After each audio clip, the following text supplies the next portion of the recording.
പല സമുദായങ്ങൾക്കും നമ്മുടെ കേരളത്തിലെ സർക്കാർ തന്നെ ഭൂമി തന്നെ വിഭജിച്ചു കൊടുത്തത് നമുക്കറിയാം. പക്ഷേ മുസ്ലിം സമുദായം അതിനെ ചോദ്യം ചെയ്തിട്ടില്ല. കാരണം എന്തുകൊണ്ട്? അവർക്കുള്ള അവരുടെ ദുസ്സഹാവസ്ഥയിൽ നിന്ന് അവരെ കൈപിടിച്ചുയർത്താൻ ഏതെങ്കിലും സർക്കാർ ഏതെങ്കിലും സമുദായത്തിൽപ്പെട്ടവർക്ക് ഭൂമി പതിച്ചു കൊടുത്തെങ്കിൽ അതിനെ ഒരു മുസ്ലിമും ചോദ്യം ചെയ്തിട്ടില്ല. അതേസമയത്ത് 1 സെന്റ് ഭൂമി ഇന്ന് വരെ മുസ്ലിം സമുദായത്തിന് സർക്കാർ പ്രത്യേകം തന്നിട്ടില്ല. മുസ്ലിം സമുദായത്തിലെ പാവപ്പെട്ട ജനങ്ങളുടെ കയ്യിൽ നിന്ന് കാശ് പിരിച്ച് അങ്ങനെ ധാരാളം സ്ഥാപനങ്ങൾ പല സ്ഥലങ്ങളിലും നമ്മൾ ഉണ്ടാക്കിക്കൊണ്ടിരിക്കുന്നുണ്ട്. അതിനാരും അസൂയ വെക്കേണ്ടതില്ല.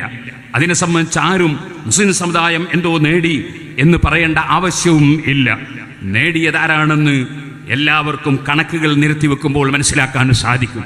ആ കണക്കുകൾ ഗവൺമെന്റ് നിരത്തിവെക്കട്ടെ. എന്നിട്ട് അത്തരത്തിലുള്ള ധ്രുവീകരണ പ്രവർത്തനങ്ങൾക്ക് അവർ തന്നെ കടിഞ്ഞാണിടട്ടെ എന്നാണ് മുസ്ലിം പണ്ഡിതന്മാർക്ക് പറയാനുള്ളത്.